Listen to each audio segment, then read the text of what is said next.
உதயமாகுதொரு விடியல் உலக உயிர்களின் விழியில் ஞான நெறிகளின் புதையல் நாள்தோறும் சான்றோருரையில் உதயமாகுதொரு விடியல் உலக உயிர்களின் விழியில் பனிசரி கரி நீ பதா பனிசரி கரி நீ பரி பனிசரி கரி நீ பகா கம பம கம கரி கரி சரி சரி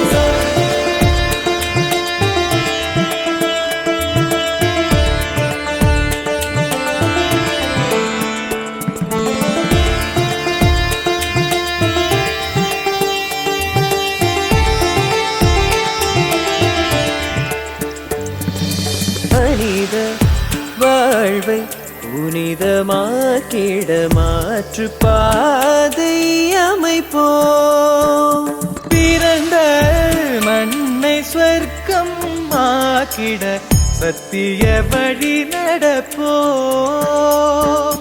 புவியில் வாழும் இதயமெங்கும் மனிதநேயம் வளர்ப்போ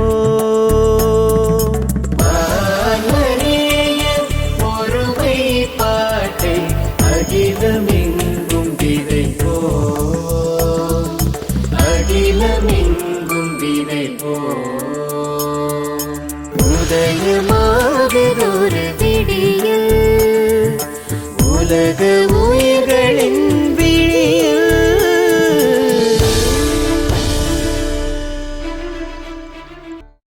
வணக்கம் நேர்களே, சான்றோர் நேர்காணல் நிகழ்ச்சியில் உங்கள் அனைவரையும் சந்திப்பதில் பெருமகிழ்ச்சி அடைகிறேன். இந்த நிகழ்ச்சியில் ஒவ்வொரு முறையும் ஒரு புதிய நபரை, முக்கியமான நபரை சந்தித்து வருகிறோம். அந்த தொடரில் இன்று நாம் சந்திக்கவிருப்பவர் உங்கள் அனைவரின் மனதை கவர்ந்தவர். வெள்ளித்திரை மட்டுமன்றி சின்ன திரையிலும் தன் நடிப்பு திறமையால் பிரபலமானவர். அவர் திரு கராத்தே ராஜா அவர்கள். உங்கள் அனைவரின் சார்பில் அவரை மனமாற வரவேற்கின்றேன். வணக்கம் பிரதர். ஓம் சாந்தி. வணக்கம் சிஸ்டர். ஓம் சாந்தி. பிரதர், உங்களுடைய பேரு ராஜா, அது கராத்தே ராஜா அப்படின்னு எப்படி வந்தது? அந்த பேரு உங்களுக்கு பெற்றோர்கள் வச்சதா, இல்ல நீங்க கராத்தே கத்துக்கிட்ட அந்த குருமார்கள் வச்சதா? எப்படி அந்த பட்டம் உங்களுக்கு கொடுக்கப்பட்டது? கராத்தே ராஜா, அந்த பேரின் ரகசியத்தை சொல்ல முடியுமா? நான் பேசிக்காக கராத்தே ஸ்டூடெண்ட். இப்போது நான் சினிமாவில் என்ட்ரி பண்ணும்போது கராத்தே மாஸ்டர். அப்போது ராஜான்னு தான் பேர் இருந்தது. கராத்தே மாஸ்டர் ராஜான்னு இருக்கும். அப்போ விருமானில் கமல் சார் நேரடியாக அவங்களே என்னை தேர்வு பண்ணாங்க. செலக்ட் பண்ணி அவர் கூப்பிட்டு பேசுங்க, நம்ம படத்துக்கு விருமாண்டி படத்தில் அவர் தேர்வு பண்ணியிருக்காரு அப்படின்னு சொல்லியிருந்தாங்க. எனக்கு மேனேஜர் ஃபோன் பண்ணாங்க. பண்ணோன்னே அப்புறம் நான் ஆஃபீஸ் போனேன். போகும்போதே இந்த ஷூட்லாம் எடுத்தாங்க. லைவாக ஷூட் நான் வண்டியில் வரும்போது புல்லட்டில் போனப்போ அப்போ ஷூட்லாம் எடுத்தாங்க. உள்ளே வர வச்சு அவர் ஷூட்லாம் எடுத்தாங்க. எடுத்து முடிச்சு எல்லாம் வச்சுட்டு சார் மும்பைக்கு போயிருந்தாங்க அப்படின்ட்டு. இப்போ நான் வரத்துக்குள்ளே கன்ஃபார்ம் பண்ணுங்கன்னு சொல்லியிருந்தாங்க. அந்த மாதிரி கன்ஃபார்ம் ஆகியிருந்தோம். மும்பையிலேருந்து சார் வந்தாங்க. நாங்கள் 4 பேர் ஆர்டிஸ்ட் எல்லாமே இருந்தோம். அப்போ சார் அப்புறம் தான் வந்தாங்க. வெளில வந்தோன்னே ஆஃபீஸில் போய் பிளஸிங் வாங்கிட்டு பார்த்தாங்க. அப்புறம் எல்லாரையும் பார்த்துட்டு ஃபஸ்ட்டு என்னை கை காட்டி அவர் ஓகே பண்ணுங்கன்னாங்க. ரொம்ப பெரிய விஷயம். ஆமாம். அப்புறம் அவர்கிட்ட சார்ட்டு பிளஸிங் ஆகும்போது பார்த்தீங்கன்னா நான் 5 பேர் இருந்தோம். சார் ஆஃபீஸ்லேருந்து ஒயிட் அண்ட் ஒயிட்டில் அப்படி வெளில வந்தாங்க. இன்றைக்கும் அது ஒரு பசுமையாக இருக்குது. எப்படி சொல்கிறது தெரியல. பாபா இருந்தாலும் எனக்கு பெரிய ஒரு வாய்ப்பு அது அங்கேருந்தே ஸ்டார்ட் ஆயிருக்கு. பாபா ரொம்ப சூட்சமாக என்னை கூடயே இருந்து என்னை வழிநடத்தி கொண்டு வராங்கிறது நான் இப்போ தான் நான் புரிஞ்சுக்கிட்டேன். இப்படி வந்த உடனே எல்லாருமே யாரும் கிட்ட போகல. எல்லாருமே வணக்கம் வச்சுட்டு கொஞ்சம் யோசிச்சு அந்த ஒரு மரியாதை நிமித்தமாக எட்டையேன்னாங்க. நான் மட்டும் எனக்கு தெரியல, நான் பாட்டு கிட்ட போயிட்டு காலை தொட்டுட்டேன். அவர் அப்படியே பிடிச்சி கொஞ்ச நேரம் அப்படி பார்த்தாரு. அப்புறம் நான் டக்குன்னு பின்னாடி வந்துட்டேன். வெயிட் பண்ண நம்ம எல்லாரையும் பார்த்துட்டு கை நீட்டி கரெக்டாக அவர் ஓகே பண்ணுங்கன்னாரு. அன்னைக்கு கிடைச்ச வாய்ப்பு தான். அதுக்கப்புறம் ஷூட்டிங் ஸ்பாட் வந்துட்டோம். நிறைய ட்ரெய்லர் அந்த இதெல்லாம் எடுத்தோம். ஷூட்டிங் அன்னைக்கு பார்த்தீங்கன்னா அன்றைக்கி தான் ஷூட்டிங் ஸ்டார்ட் பண்ணுறாங்க. எல்லோரும் பேர் எழுதிட்டே வந்தாங்க. சார் மேனேஜர் ஒரு லிஸ்ட் வச்சுட்டாங்க. சார் சொல்லிகிட்டே வராங்க, உங்கள் பேர் என்ன, கேரக்டர் பேர் என்ன அப்படின்னு கேட்டு உங்கள் பேர் என்னன்னு கேட்டாங்க. அப்புறம் எல்லோரும் 3 பேர் கேட்டாங்க. அப்புறம் 4வது நான் நின்றுட்டு இருந்தேன். அவர்கிட்ட வரும்போது பார்த்தாங்க, ஏன்னா சார் தானே தேர்வு பண்ணாங்க, அவங்களுக்கு அதெல்லாம் கிளியராக பார்த்தாங்க. உங்கள் பேர் ராஜா தானே அப்படின்னு. ஆமாம் சார். கராத்தே மாஸ்டர் தானே அப்படின்னு. ஆமாம் சார் அப்படின்னு. திரும்பி மேனேஜர்லாம் பார்த்தாங்க. பார்த்துட்டு கராத்தே ராஜான்னு வச்சிங்க, நல்லாயிருக்கும் அப்படின்னாரு. எனக்கு இப்போ சொன்ன மாதிரி இருந்தது. நான் ஒன்றும் சொல்ல, சரிங்க சார் அப்படின்னேன். திரும்ப மேனேஜர் சொன்னாங்க, இல்லை கராத்தே கற்றுக்கிட்டா தானே ஒரிஜினலாக கற்றுக்கிட்டா தானே கராத்தே பேர் வைக்க முடியும். கராத்தே மணி இருந்தார். அதுக்கப்புறம் யாரும் தமிழ் இண்டஸ்ட்ரியில் யாரும் அப்படி ஒன்றும் பேரில் இல்லையே, கராத்தே ராஜான்னு வச்சுங்க நல்லாயிருக்கும் அப்படின்னாரு. சரி சரின்ட்டேன். உடனே என்னுடைய கேரக்டரையும் பேர் வந்து கராத்தே ராஜான்னு அப்பயே உடனே எழுதினாங்க. அன்னையிலேருந்து அப்படியே கராத்தே ராஜன் பேரோடு தான் நான் வந்துட்டு. ஆமாம், அது என்னென்னா உலக நாயகன், ஒரு பெரிய ஒரு சீனியர், உலகமே அறிஞ்ச ஒரு நடிகர். அவர் தேர்வு செஞ்சது பெரிய விஷயம். அடுத்தது அவரே ஒரு பேர் சூட்டுறது வந்து பெரிய விஷயம். அந்த கிஃப்ட் வந்து இறைவன் எனக்கு கொடுத்துருக்காங்க. அப்படிதான் எனக்கு வந்து கராத்தே ராஜன் பேர் வந்துச்சு. அற்புதமான ஒரு எக்ஸ்பீரியன்ஸா இருக்கு உங்களுக்கு. அது பெற்றோர்கள் வைத்த பேரு எந்த ஊரு? நீங்க அதை பத்தி? நான் சிதம்பரம், சொந்த ஊர் சிதம்பரம். இந்த நேரத்தில் அந்த கராத்தேங்கிற அந்த பேர் வந்ததுக்காக என்னோட பயிற்சி செய்த, எனக்கு பயிற்சி கொடுத்த அனைத்து மாஸ்டருக்கும் அனைத்து நண்பர்களுக்கும் என்னுடைய நன்றியை நான் வந்து சொல்லிக்கிறேன். என்னுடைய சொந்த ஊர் வந்து சிதம்பரம். அங்கே தான் வந்து நான் கராத்தே கிளாஸ் போயிட்டு இருந்தேன். அப்போ என்னுடைய கராத்தே கிளாஸில் விடி ராஜான்னு ஒரு சகோதரர். அவர் இப்போ ஞானத்தில் இருக்கார் பாபா கூட. அவர் சென்னைக்கு வந்து ஷூட்டிங்காக வந்துட்டு ஒரு டைரக்ஷன் லைனில். இப்போ அவர் பார்க்கும்போது எனக்கு ஒரு நல்ல இம்ப்ரெஸ் ஆகி நான் சினிமா நடிக்கணும்னு சொல்லிட்டு நான் கேட்பேன். படங்கள்லாம் பார்க்கும்போது நிறைய ஃபைட் அதெல்லாம் பார்க்கும்போது நம்ம கிளாஸில் நல்லா ஃபைட் எடுத்துகிட்டு இருக்காங்களே, நம்மளால் நிறைய பண்ண முடியுமே, படத்தில் கூட சாதாரணமாக தானே செய்கிறாங்க, நம்மளால் இன்னும் நல்லா பண்ண முடியுமே அப்படின்னு கேட்டேன். ரொம்ப கஷ்டமாக இருக்கும். இந்த மாதிரி லைஃபோட விஷயம்லாம் அவர் நிறையா சொன்னார்.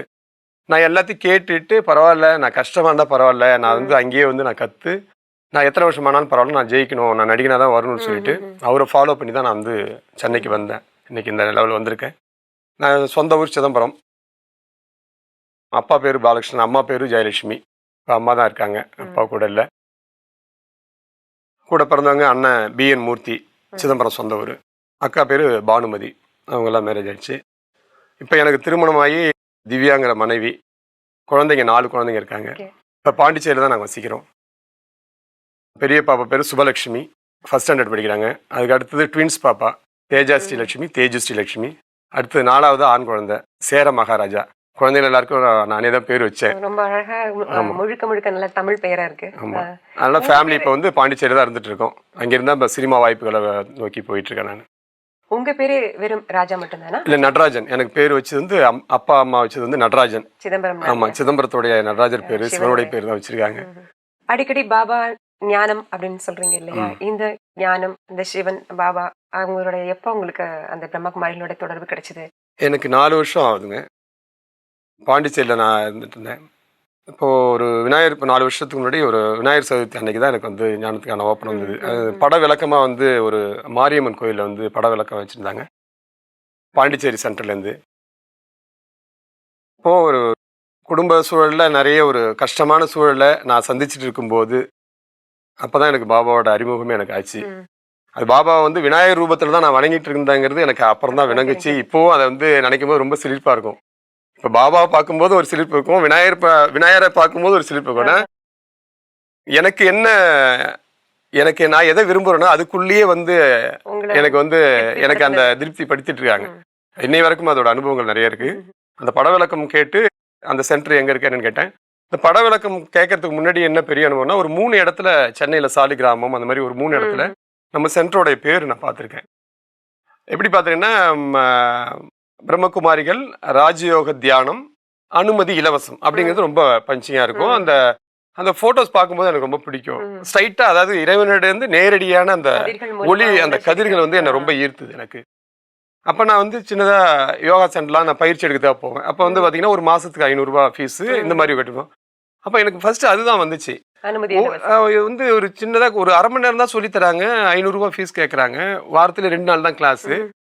அப்போ ஒரு ராஜயோக தியானம், அந்த பேரிலேயே ஒரு கம்பீரம் இருக்கு, ராஜயோக தியானம். அப்போ அனுமதி இலவசம், எப்படி இலவசமாக சொல்லி கொடுக்க முடியும், என்னதான் கேட்குன்னு சொல்லிட்டு நான் ஃபோன் பண்ணியிருக்கேன். அப்போ வந்து எனக்கு தெரியாது. இப்போ என்ன அந்த ஞானத்தோட அந்த நேரங்கள் எனக்கு தெரியும். அப்போ அவங்க கிளாஸ் இருக்கும்போது அந்த நேரம் நான் கால் பண்ணியிருக்கும்போது கால் அட்டன் பண்ணல. தொடர்ந்து கால் எனக்கு ரிட்டர்ன் வந்திருக்கு, நான் அட்டன் பண்ணல. இப்படியே வந்து விடுபட்டிருக்கேன். ஒரு 3 இடங்கள்ல நான் பார்த்துருக்கேன், நம்மளுடைய பேனர் போர்டுலாம் பார்த்துருக்கேன். அதுக்கப்புறம் அன்னைக்கு ஒரு அந்த என்னுடைய அந்த ஒரு கஷ்டமான சூழ்நிலையில் எங்கள் அம்மாவை அழைச்சிட்டு நான் அந்த கோயிலுக்கு போகும்போது பட விளக்கம் நடந்துட்டு இருக்கு. அப்போ கொடி இந்த சிம்பிள் பார்க்கும்போது நம்ம 3 இடம் பார்த்து நமக்கு கிடைக்கலையே, நம்ம ஃபாலோ பண்ணி கரெக்டா அப்படின்ட்டு அப்போ நான் கிட்ட போனேன். கிட்ட போய் எல்லாம் லைனில் நின்று எல்லாம் கேட்டு போனாங்க. எனக்கு இப்போ அவங்க என்ன வேணாலும் சொல்லிட்டோம், பட் இந்த 3 இடமா எனக்கு மிஸ் ஆயிடுச்சு, இந்த இடம் மிஸ் ஆகக்கூடாது, இதே மாதிரி மிஸ் பண்ணிட்டோம், இது கரெக்டாக நம்ம தொடர்பு என்ன கேட்டு கரெக்டாக போய் பார்த்துன்னு சொல்லிட்டு எங்கே இருந்தாலும் சேர்ந்துன்னு சொல்லிட்டு தான் போய் கேட்டேன். ஃபஸ்ட்டு அறிமுகமே பார்த்தீங்கன்னா அந்த காருக்கும் டிரைவருக்குமான அந்த ஆத்மா ஒரு நம்ம உடலுக்கும் ஆத்மாவுக்குமான அந்த விளக்கம் சொன்னாங்க. அந்த ஒரு பாயிண்ட்டை என்னை உணர வச்சுது. ஏன்னா நான் இப்போ கார் டிரைவிங்கில் நான் தான் கார் டிரைவ் பண்ணுவேன். இப்போ அந்த பாயிண்ட் சொல்லும்போது தெரிஞ்சது, அப்போ காருங்கிறதா வந்து நம்மளோட உடல், உள்ள டிரைவராக உட்காரதான் வந்து ஆத்மா அப்படிங்கிற ஒரு விஷயம் சடார்னு எனக்கு அந்த புரிதல் வந்துச்சு. இப்போ சரியான இடத்துக்கு நம்ம வந்திருக்கோங்கிறது எனக்கு அங்கே அந்த ஸ்டார்டிங்கில் தெரிஞ்சிச்சு எனக்கு. ஓகே, இதுதான் நம்ம தேடல், இதுதான் போல் இருக்கு, சரியான இடத்துக்கு வந்துட்டு சொல்லிட்டு இப்போ நான் இருந்த அந்த மன கஷ்டமான அந்த சூழலை அப்படியே மாறி அந்த பட விளக்கம் கேட்டு கடைசியில் வந்து சிஸ்டர் இருந்தாங்க, பிரதர் இருந்தாங்க. அப்போ அவங்ககிட்ட கேட்டேன். நோட்டீஸ் கொடுத்தாங்க. ஜென்ரலாக நம்பர் இருந்தது, சென்டரோட நம்பர் இருந்தது, பர்டிகுலராக வந்து யாரோட நம்பரும் இல்லை. அப்போ நான் கேட்டேன், நாளைக்கு வந்து எங்கே கிளாஸ்னால் பக்கத்தில் தான் சொன்னாங்க. இல்லை நான் காலையிலே போயிடுவேன் சார், எனக்கு வந்து நம்பர் கரெக்டாக வேணும். இல்லை நீங்கள் சென்டர் கால் பண்ணலான்னு அட்ரஸ் சொல்கிறாங்க. அப்போ நான் கேட்டேன். அப்புறமா சிஸ்டரோட நம்பர் சொன்னாங்க, கவிதா சிஸ்டர் தான் நம்பர் சொன்னாங்க, கொடுத்தாங்க. நான் திரும்ப கேட்டு தான் கொடுத்தாங்க, உடனே அவங்க கொடுக்கல. இல்லை நான் கண்டிப்பாக சேருவேன், நான் சேர போகிறேன்னு சொன்னதுக்கப்புறம் கொடுங்கன்னு சொன்னாங்க. நான் காலையிலே கரெக்டாக 6:30 மணிக்கு, அங்கே 7 மணிக்கு வாணி கிளாஸ் போடுறது எனக்கு தெரியாது, 6:30 மணிக்கு நான் போயிட்டேன். போனேன். இப்போ கிளாஸ் வந்து மெடிடேஷன் இருந்தாங்க. இப்போ நான் சென்டராக போயிட்டேன், எனக்கு தெரியல, நான் எல்லா இடமும் மாதிரி நான் உள்ளே போயிட்டேன். உள்ளே போனேன். சிஸ்டர் உடனே இன்னொரு சிஸ்டர் பிரதரை கூப்பிட்டு சொன்னாங்க. அப்புறம் அவங்க கூப்பிட்டு ரூம் அழைச்சி சொன்னாங்க. அப்புறம் சொன்னேன் இந்த மாதிரி நேற்றுக்கு வந்து உடனே உட்கார வச்சு பாட ஆரம்பித்தாங்க. கிளாஸ் முடிச்சுட்டு நான் வெளில வரும்போது அப்போ யோகாலாம் முடிச்சிருந்து, வாணி கிளாஸ் முடிஞ்சிருந்து. அப்போ நான் வந்து சிஸ்டர் என்ன அப்புறம் தான் அவங்க தான் கிளாஸ் எடுத்தாங்கன்னு தெரியும். எப்படி பிரதர் தெரியும்னு கேட்டாங்க. நான் சொன்னேன் இந்த மாதிரி நேற்று. ஓ அப்படியா அப்படின்னு கேட்டாங்க. அப்போ 2-3 பிரதர் சொன்னாங்க, சிஸ்டர் நேற்று வந்து ஒரு 450-500 நோட்டீஸ் வந்து ரோட்லேயே கடந்து சிஸ்டர், ரொம்ப வேஸ்ட் பண்ணிட்டாங்க அப்படின்னாங்க. அப்போ சிஸ்டர் ரொம்ப பொறுமையாக அவங்களையும் பார்த்தாங்க, என்னையும் பார்த்துட்டு, வேஸ்ட்டுன்னு நினைக்காதீங்க பிரதர், இந்த ஒரு ஆத்மா வரத்துக்காக தான் வந்து பாபா வந்து இந்த செயல் செஞ்சுருக்காங்க, தொடர்ந்து நீங்கள் உங்களுடைய பணியை செஞ்சிட்ருங்கன்னாங்க. அப்போ எனக்கு அது ரொம்ப புதுசாக இருந்தது. இல்லையே இங்கே வேற விதமாக பேசுகிறாங்க, வேற விதமாக அந்த சொல்லும் போதே அந்த ஒரு இதமாக இருக்குது அந்த வார்த்தைகள் அப்படிங்கிறது ரொம்ப ஈர்ப்பாக இருந்தது. அப்புறம் தொடர்ந்து அங்கே கிளாஸ் போயிட்டு இருந்தேன். தொடர்ந்தும் அங்கே கிளாஸ் என்னால் போக முடியாமல் நான் ஷூட்டிங் அப்போ போகிறதால அந்த ஒரு வார கிளாஸே கும்பகோணம் சென்டர் போய் கிளாஸ் எடுத்துக்கிட்டேன். கோபிச்செட்டிப்பாளையம் வந்து ட்ரைனிங் எடுத்துகிட்டேன். அந்த மாதிரி ஒரு சூழல் எனக்கு பாபா அப்பயே அமைச்சு கொடுத்தாங்க. ஒவ்வொரு ஊர்லேயும் வந்து ஒவ்வொரு பாட கிளாஸ் எடுத்துக்கிட்டு அந்த பாடத்தை முடிச்சு அப்புறமா வாணி கிளாஸ் இருந்தேன். அப்போ தான் நிறைய விஷயங்கள் எனக்கு புரிஞ்சுது. இப்படி தான் என்னுடைய பாபாவுடைய அறிமுகம் எனக்கு ரொம்ப எப்படி சொல்ல தெரியல, ரொம்ப வித்தியாசமாக இருந்தது. ரொம்ப சூட்சமம்னு சொல்லுவோம் இல்லையா, நம்மளால சொல்ல முடியாது எல்லா விஷயமும், உணர மட்டுமே முடியும். அந்த மாதிரி எனக்கு வந்து பாபா வந்து எனக்குள்ள என்ன பாதுகாப்பா எனக்கு இருந்துட்டு இருக்காங்க. ரொம்ப சந்தோஷமா இருக்கு. உங்களுடைய அந்த அனுபவமே கேட்கறவங்களுக்கு ஒரு புதிய அனுபவமா இருக்கும். கண்டிப்பா கண்டிப்பா. இன்னொன்னு வந்து இங்க தமிழ்நாட்டுல சிவனை வந்து அப்பன் சிவன் அப்படின்னு சொல்லுவாங்க. இப்போ வந்து அந்த அப்பன் சிவன் அப்படின்னு சிதம்பரத்துல பிறந்திருக்கீங்க, அது பாபா அப்படின்னு மாறுறதுக்கு உங்களுக்கு நிறைய நேரம் ஆச்சா? இல்ல, எனக்கு எனக்கு என்ன ஒரு பழக்கம்னா, எந்த விஷயமா இருந்தாலும் எனக்கு ஒரு விஷயம் தெரியுது, எனக்கு ஒரு விஷயம் கண்ணுக்கு படுது, எனக்கு ஒரு விஷயம் தோணுதுனாலே எனக்கு சரியானதாக தான் வரும், சரியானதான் எனக்கு வந்து இறைவன் காட்டுறாங்கங்கிற அந்த ஒரு நம்பிக்கை எனக்கு உண்டு. என்னை முன்னிலேருந்து நான் அப்படி பண்ணியிருக்கேன், நினச்சி அந்த வாழ்க்கை அப்படி தான் நான் கொண்டு வந்திருக்கேன். எனக்கு திருமணம் ஆனதும் சரி, என்னுடைய குடும்பமும் சரி, இது எல்லாமே நமக்கு என்னவோ, எனக்கு என்ன தேவையோ இறைவன் வந்து என்ன படைச்ச இறைவன், எனக்கு உயிர் கொடுத்த இறைவன் எனக்கு கொடுத்துட்ருக்காங்க அப்படிங்கிறத நான் வந்து ஃபாலோ பண்ணியே வந்திருக்கேன். அதனால பாபா வந்து நான் அடையாளம் கண்டுக்கிறது, அவரோட நான் இணைஞ்சது, அவரை புரிஞ்சுக்கிட்டது வந்து எனக்கு கஷ்டமாவே இல்லை, ரொம்ப ஈஸியாக இருந்தது. சின்ன சின்ன அந்த சந்தேகங்களும் சின்ன சின்ன அந்த தயக்கங்களும் வந்ததுக்கு வந்து இன்னைக்கு ரொம்ப ரொம்ப அற்புதமான எனக்கு ஒரு அடையாளமும் எனக்கு காட்டிட்டாங்க பாபா. பிரதர், நீங்க வந்து முதல் படமா அறிமுகமானது வந்து எந்த படம்? அது ஆரம்பத்துல இருந்து நீங்க வந்து வில்லன் கேரக்டர் தான் பண்ணிட்டு இருக்கீங்களா? அதுக்கு முன்னாடி நான் பாண்டிச்சேரி கிளாஸ்ல கவிதா சிஸ்டர் தான் எனக்கு வந்து வாணி கிளாஸ் கொடுத்துட்டு இருக்காங்க. அவங்களுக்கு ஒரு பெரிய நன்றியை நான் சொல்லிடணும். ஏன் அப்படின்னு கேட்டிங்கன்னா, ஒவ்வொரு நமக்கு கிடைக்கிற ஒவ்வொரு கலைக்கும் கிடைக்கிற குரு வந்து வித்தியாசமானவங்க. எனக்கு அது மாதிரி கராத்தேல கிடைச்சக்கு வந்து ES குமார் மாஸ்டர், சிதம்பரத்துலேருந்து வந்து CR இளங்கோவன் ஒரு மாஸ்டர், என்னுடைய காலை தொட்டு அவங்க வந்து எனக்கு பயிற்சி கொடுத்து இன்னைக்கு எனக்கு கொடுத்துருக்காங்க. பெரிய ஒரு ஆசிரியர் அவங்க. அந்த மாதிரி எனக்கு பாபாவோட ஞானத்தை ரொம்ப அழகாக அவங்க வந்து அவங்க கிளாஸ் எப்போ வந்தாலும் எனக்கு ரொம்ப ஆனந்தமாக இருக்கும். ரொம்ப ஈஸியாக பாபா சொல்கிற விஷயத்த நமக்குள்ள இறங்க வச்சிருவாங்க. அவங்க சொல்லும் போதே அப்படி கேட்கும் போதே எனக்கு உள்ளுக்குள்ளே போகும். எனக்கு ஃபர்ஸ்ட் படம் வந்து நேருக்கு நேரு எனக்கு சூர்யா சாரும் விஜய் சார் நடிச்சிருப்பாங்க. நேருக்கு நேர்னு ஒரு படம், மணிரத்னம் சாரோட கம்பெனி. இப்போ நானே போய் ஃபோட்டோ கொடுத்து அந்த வாய்ப்பு எனக்கு கிடைச்சிது, செலக்ட் பண்ணாங்க. சூர்யாவோட ஃப்ரெண்டாக அந்த படம் ஃபுல்லாக நடிச்சிருப்பேன். ரொம்ப ஒல்லியாக இருப்பேன், படம் பார்த்தா எல்லாருக்குமே தெரியும். அப்படிதான் என்னுடைய அறிமுகம் ஆச்சு. அது வில்லனா இல்ல வில்லனா இல்ல, நண்பனா? அவங்களோட ஃப்ரெண்டா Okay. இருப்பான். அந்த ஃபைட் சீன் அது எல்லாமே வந்துட்டு இருக்கும். அதுக்கப்புறம் பாத்தீங்கன்னா ஒரு இடையில ஒரு துள்ளுவத இளமைன்னு ஒரு படம், தனுஷுடைய படம். அந்த படத்துல ஒரு கேரக்டர் ஒன்று, ஒரு தெலுங்கு கேரக்டர் மாதிரி இருக்கும். அது ஒரு பண்ணிப்பா சரி, மொட்டை சரி. அடிச்ச மாதிரி அப்போ இருக்கும். அதுக்கு இடையில ஒரு 4-5 வருஷம் பாத்தீங்கன்னா எனக்கு சரியான வாய்ப்புகள் இல்லை. வாய்ப்பு இல்லைன்னா நான் எனக்கு எப்படி அதை தேடுறதுன்னு தெரியல. தெரியல. நான் என்னுடைய இது என்னன்னா, சென்னையில இருப்பேன், தனியா ரூம் எடுத்து தனியா தங்கி நானே சப்பாத்தி செய்வேன், நானே குக் பண்ணிப்பேன். எனக்கு தேவையான ஐட்டம் விட்டமின் ஐட்டமா வச்சுப்பேன். சரி. தேன் வாங்கிப்பேன், தேனும் சப்பாத்தியும் சாப்பிடுவேன். இப்போ எல்லாரும் பார்த்தீங்கன்னா 9-10 மணிக்கு மேலே எல்லாம் ஒரு வெவ்வேறு இடங்களுக்கு போவாங்க. இப்போ ஒரு பாரா இருக்கட்டும், ஒரு மீட்டிங் ஆகட்டும், இருந்து நடிப்பும் சரி டைரக்ஷன்ல எல்லாம் இருப்பாங்க. நான் அப்படி போகாம காலையில கராத்தே கிளாஸ் போவேன், கரெக்டாக வந்துடுவேன். வந்து நல்லா ரெஸ்ட் எடுப்பேன். கரெக்டாக உணவு என்னென்ன வேணுமோ அதுக்கு தேவையான பழம் காய்கறிலாம் வாங்கி வச்சுப்பேன். இதே மாதிரி சாப்பிட்டு ரெஸ்ட் எடுத்து வந்து நேரங்கள் நிறைய வீண் பண்ணிட்டேன். அப்ப எனக்கு இந்த தேடுதல் வந்து சினிமா இப்படிலாம் போய் பிடிக்கணும்னு தெரியாம போயிடுச்சு. இருந்தாலும் இறைவன் என்னை விடாம, அதான் சொல்லுவாங்களே, உன் வேலையை நம்ம கரெக்டா கடமை செஞ்சிருந்தா கண்டிப்பா இறைவன் நமக்கு கொடுக்கறது கொடுப்பாரு. அந்த மாதிரி ஒரு 4 வருஷம் எனக்கு ஒண்ணுமே வாய்ப்பு இல்லாம செலவு மட்டுமே பண்ணக்கூடிய ஒரு சூழல் இருந்து, ஒரு 5வது வருஷம் பாத்தீங்கன்னா திடீர்னு கமல் சார் ஆபீஸ்ல இருந்து ஒரு போன் வந்துச்சு. வந்து என்னை கூப்பிட்டாங்க. அப்பயே எனக்கு கமல் சார் ஆபீஸ் தெரியலன்னு சொன்னேன். அதுவே அவங்க ரொம்ப என்ன சென்னையில வந்து கமல் சார் ஆபீஸ் தெரியலன்றீங்களேன்னாங்க. அதே நடிப்பு துறையில போகணும்னு ஒரு ஆர்வத்தோட இருக்கும்போது. ஆமா, வந்து சினிமாவில் இருந்தும் கூட கமல் சார் ஆபீஸ்க்கு நான் சரியா போகல. அப்படின்னா அந்த அளவுக்கு பாருங்க, லேசியா இருந்திருக்கேன், தெரியாம இருந்திருக்கேன். மற்றவங்க அடிச்சு நிறைய படம் பண்ணியிருந்தாலும் கூட இந்த அளவுக்கு எனக்கு அந்த ஒரு ரிஜிஸ்டர், அந்த ஒரு எல்லாருக்கிட்டையும் ஒரு பதிவு எனக்கு கிடைச்சிருக்கிறதுக்கு ரொம்ப கஷ்டம். நான் கொஞ்சம் ஒரு 4-5 வருஷம் கஷ்டப்பட்டு என்னன்னு தெரியாம இருந்தும் கூட கமல் சார் நேரா என்னை கூப்பிட்டு ஒரு வாய்ப்பை எனக்கு விரும்மாண்டிங்கிற ஒரு படத்துல கொடுத்து அதுல அவருடைய கூடயே ஒரு நண்பர்களா நடிக்கிற ஒரு வாய்ப்பை எனக்கு கொடுத்து என்னை பதிவு பண்ண வச்சது இறைவனுக்கு ரொம்ப நன்றி. கமல் சாருக்கு இந்த இடத்துல நிறைய நன்றி சொல்லிக்கணும். அதுக்கு அடுத்ததான் வந்து எனக்கு கில்லின்னு ஒரு படம் கிடைச்சது. அதில் டைரக்டர் தரணி சார், அவர் தான் வந்து என்னை அது தேர்வு பண்ணுது. நீங்க வில்லன் நடிச்ச முதல் படம் விருமாண்டி. அதுல வில்லனா இருக்காது, கமல் சார் கூட தான் இருப்போம். வில்லனா நடிச்ச ஃபர்ஸ்ட் படம்னு பாத்தீங்கன்னா கில்லி தான். கில்லி. ஆமா, இளைய தளபதி விஜய் சார் கிட்ட நடிச்சேன். அந்த ஒரு பெரிய வாய்ப்பு வந்தது. அது மதுரையில் எடுத்தாங்க, அதுக்கப்புறம் சென்னையில, அதுக்கப்புறம் விசாகப்பட்டினம் ஃபுல்லா எல்லா இடமும் எடுத்தாங்க. அது ஒரு பெரிய அனுபவம். எனக்கு விரும்மாண்டியில பாத்தீங்கன்னா ரொம்ப பெரிய இது இல்லை, சார் கூடயே இருக்கக்கூடிய ஒரு ஃப்ரெண்டு கேரக்டர் தான். அது ஒரு தனி அனுபவமா இருந்தது. அப்படியே சேஞ்சா வந்து கில்லி அந்த படம் அமைச்சுது. அந்த ஹேர் ஸ்டைல தான் இருப்பேன். அந்த அப்ப என்ன பண்ணுவாங்கன்னா, இவங்க டைரக்டர் சார் வந்து முடியை இப்படி கை வச்சு மேல தூக்கி விட்டு, படம் பாத்தீங்கன்னா எல்லாருக்கும் படம் பார்த்தவங்க தெரியும், வேற மாதிரி அந்த ஒரு கெட்டப் எடுத்திருப்பாங்க. படம் ஃபுல்லா பிரகாஷ் ராஜ் கூடயே இருக்கிற அந்த ஒரு கேரக்டர் இருக்கும். அது ஒரு பெரிய அனுபவமா இருந்தது. என்னன்னா பிரகாஷ் ராஜுக்கு தான் அவங்க சாருக்கு தான் அவங்க வந்து சீன் சொல்லி கொடுப்பாங்க. அதுக்கு இடையில நான் அவர் என்ன சொல்றாங்கன்னு கேட்டு புரிஞ்சு நான் நடிச்சிருவேன். இன்னைக்கும் நான் அதுதான் செஞ்சுட்டு இருக்கேன். நமக்கு வந்து சொல்லணும் தனியா சொன்னாதான் கிடையாது, கேட்டுப்பேன், அவங்களும் சொல்லுவாங்க. அப்படி இல்லைன்னா கூட அதுக்காக வந்து ஏன் எனக்கு சொல்ல மாட்டீங்களா அப்படின்னா நான் எதுவும் கேட்கறது இல்லை.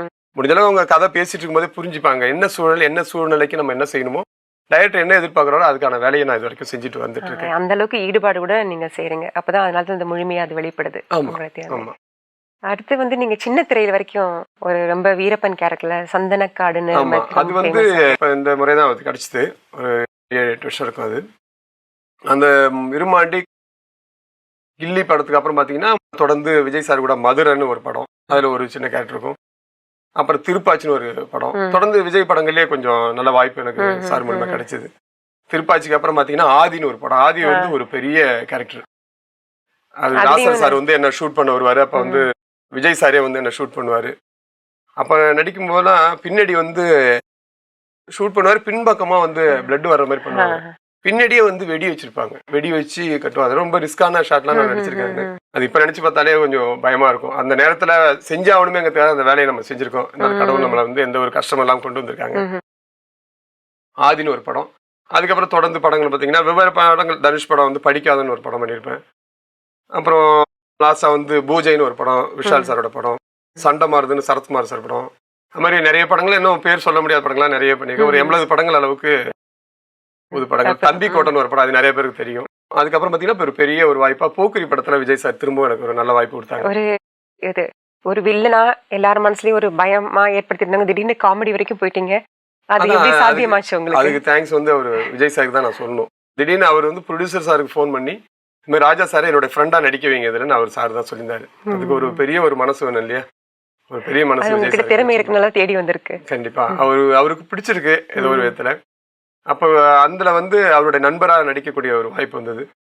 அதுல அந்த நடிச்சு எனக்கு அம்பாசிடர் கார் ஒன்று அதுல சார் மூலியமா எடுக்கக்கூடிய வாய்ப்பு வந்து இன்னைக்கும் அந்த கார் தான் நான் ஓட்டிட்டு இருக்கேன். அது சார் தான் வந்து ஓட்டி கொடுத்தாரு ஃபர்ஸ்ட் டைம் உட்காந்து சேர்ல உட்காந்து ஓட்டி காரை. இந்த கார் தான் வேணுமா ராஜானாரு. ஆமா சார் அப்படின்னு. சரி ஓகே என்ன விஷயம் அப்படின்னு கேட்டாரு. இல்லை சார் எனக்கு சேஃப்டியா இருக்கும் ஃபேமிலியா போகும்போது சேஃப்டினா. இல்லை நல்ல காரு உண்மையிலேயே நல்ல கார் ராஜன் வாழ்த்து எனக்கு கொடுத்தாரு. பாத்தீங்கன்னா இந்த அழகிய தமிழ் மகன் ஒரு படம் அதுல ஒரு கொஞ்சம் சீன் வரும். முன்னாடி கொஞ்சம் பிரேக் பண்றேன். போக்கிரி அந்த படத்துல தானே அந்த வடை போச்சுன்றது ரொம்ப ஃபேமஸ் ஆயிடுங்க. எவ்வளவுக்கு எவ்வளவு வடிவேலு சாரை பார்த்து சிரிச்சாங்களோ அவ்வளவுக்கு உங்களோட முகபாவனை பத்தி நிறைய பேருக்கு நாங்க கேள்விப்பட்டிருக்கோம். உங்களுக்கு என்ன அனுபவம் அந்த சீன்ல? அது வடிவேல் சாரே சொல்லிருக்காரு. ஒரு முறை எங்க அம்மாவை அழைச்சிட்டு ஒரு சாரோட ஆபீஸுக்கு போனேன். அம்மாவை அறிமுகம் பண்ணி அப்படின்னு சொல்லிட்டு எங்க அம்மாட்ட கூப்பிட்டு சொல்றாரு வடிவேலு சார், அம்மா உங்க பையன் நல்லா நடிக்கிறாருமா. வசனமே இல்லாம அந்த சீனை வந்து ரொம்ப சொன்னாரு அவரு. ஏன்னா நிறைய நடிச்சிருந்தாலும் கூட ராஜா ஒரே சீன்ல பேரு தட்டிட்டு போயிட்ட ராஜா அப்படிம்பாரு. அப்ப அந்த சீன் வந்து நடிக்க முடியாதுங்கிறதுதான் என்னால பண்ண முடியாதோங்கிற ஃபீல் எல்லாருக்குமே. இந்த விஜய் சார் இருந்தாங்க பக்கத்துலயே, எல்லாருமே இருந்தாங்க. அப்ப விஜய் சார் சொன்னாரு, இவ்வளவு படத்துல வெறும் அருவாள் எடுத்துட்டீங்கல்ல, இப்ப லவ் லெட்டர் எடுங்க, இப்ப பாருங்க எங்களோட கஷ்டம் உங்களுக்கு தெரியும் அப்படின்னாங்க. உண்மையிலேயே எனக்கு கொஞ்சம் பதட்டம் இருந்துச்சு, இல்லாம இல்ல. பிரபுதேவா சார் இருக்காரு, அப்ப வடிவேல் சார் இருக்காங்க, எல்லாரோட சேர்ந்து அந்த ஷாட் வீணாகி போயிடும், சரியா பண்ணலன்னா வேஸ்ட் ஆயிடும். அதுல எல்லாருமே பயமுறுத்துறாங்க. பிரபுதேவா சார் சொல்றாரு, ராஜா நீ கரெக்டா பண்ணா அவர் டென்ஷன் ஆயிடுவாரு அப்படின்னு. என்ன சார் பண்ணிடுறேன் சார், இது மாதிரி வந்து சொன்னோம் என்ன பண்ண போறீங்க கேட்டாரு. அந்த ஓடி வர்றது நானாதான் சார்கிட்ட கேட்டேன், வந்து பேசணும் ஆனா நான் அந்த இந்த பெஞ்சை தாண்டி வந்து குதிக்கிட்டுமா அப்படின்னு சொன்னேன். அவர் ஒன்னும் சொல்ல, சரி பண்ணுங்க அப்படின்ட்டாரு. அப்பதான் அந்த இது ஓடி வந்து பண்ணிருப்பேன், ஓடி வந்து தாண்டி அந்த பிரீத்திங்கோட அந்த டைலாக்ஸ் இருப்பேன். ஏழு கலரி லவ் லெட்டர் கொடுத்துருக்காடா, இது வெறும் லெட்டர் இல்லடா, என் உசுரிடா அப்படின்பேன். அந்த உசுரிடான்னு சொல்லும் போது கண்ணை மூடி சொல்லியிருப்பேன். அது வந்து விஜய் சாருக்கு ரொம்ப பிடிச்சிருந்தது. இல்ல அது என்ன நான் ரொம்ப டெரரா இருக்கீங்க பார்த்தா ரொம்ப சாஃப்டா அழகா பேசுறீங்க, வாழ்த்துறாங்க எல்லாருமே. அந்த ஒரே டேக்ல தான் அது ஓகே ஆச்சு. அந்த மாதிரி ஒரு பெரிய வாய்ப்பு அழகா இருந்தது, நல்ல விஷயம் வந்தது. அந்த அதுக்கப்புறம் பாத்தீங்கன்னா அந்த அழகிய தமிழ் மகன் அப்ப அந்த பாட்டு ஒண்ணு எடுத்துனாங்க, எல்லா புகழும் ஒருவனுக்கு இறைவனுக்கு பாட்டு ஒண்ணு. அந்த பாட்டு முடிச்சு சார் வெளில வரும்போதுதான் என் கார் வாங்கி ஓட்டி கொடுத்தாரு. சரி சரி. ஒரு எல்லா ஒரு சம்பவங்களும் எனக்கு வாழ்க்கையில கிடைக்கிற ஒவ்வொரு விஷயமும் அது கஷ்டமா இருந்தாலும் அது நன்மைக்காக தான் எனக்கு இருந்துட்டு இருக்கு இது வரைக்கும். எனக்கு இது தொடர்ந்து எனக்கு இப்படியே எனக்கு எது கிடைச்சாலும் சரியானதா இருக்கணும், சரியான பாதையா இருக்கணுங்கிறத மட்டுமே நான் இறைவன்கிட்ட ஒப்படைச்சிட்டு பாபாட்ட ஒப்படைச்சிட்டு என்னுடைய வாழ்க்கை பயணத்தை கொண்டு வந்துட்டு இருக்கேன். ரொம்ப அழகா உங்களுடைய அனுபவத்தை நீங்க உணர வச்சீங்க. ஒரு குழந்தைய வந்து தந்தைய தேடும்போது தந்தை எப்படி ஒரு அவருக்கு குழந்தைக்கு பிடிச்சமான உருவத்துல வந்து புரிய வைக்கிறதுன்றதை நீங்க உணர்ந்திருக்கீங்க. கடவுளுடைய நேரடியான ஒரு தொடர்பு உங்களுக்கு கிடைச்சுன்றதை நீங்க புரிய வச்சீங்க. ரொம்ப ரொம்ப நன்றி பிரதர். ரொம்ப சீக்கிரம் மறுபடியும் நீங்க வாங்கன்னு சொல்லி உங்களை வரவேற்கிறேன். நன்றி, வணக்கம். ஓம் சாந்தி. என்ன நேயர்களே, இன்றைய முக்கியமான நபரின் வார்த்தைகள் மூலமாக ஒரு மனிதன் தன்னுடைய வாழ்க்கையில் வில்லனாக அறிமுகமானாலும் நம்பிக்கையும் திறமையும் இருந்தால் மிக உச்சமான நிலையை அடைய முடியும் என்று இந்த முக்கிய நபரின் வாழ்க்கையின் மூலமாக நாம் அறிந்து கொண்டோம். மீண்டும் அடுத்த நிகழ்ச்சியில் உங்களை சந்திக்கும் வரை நன்றி கூறி விடைபெறுகிறேன். நன்றி, வணக்கம். ஓம் சாந்தி.